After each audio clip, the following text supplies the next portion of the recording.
get it as easy as possible. And I guess that also is one of the reasons why corruption is rife in the country, because according to a survey that was done, I think it was about 3 months ago, apparently even the youth right now, who would have been the hope of many to make sure that this corruption menace ends, apparently do not care how they get their money so long as they're rich. The main thing, the main thing that they're after is the riches rather than how you get them.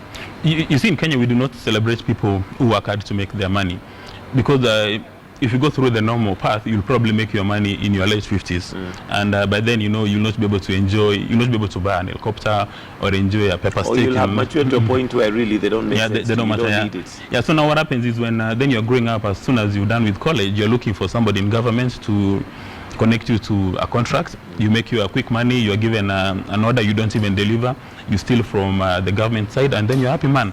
That's why they said, a survey was done recently, and they said majority of the people who go to universities today are not interested in studying law. They want to study procurement and purchasing, so that they immediately learn to an organization and they're in charge of purchasing, in charge of acquiring assets for the organization, and then they start making the cash. Okay.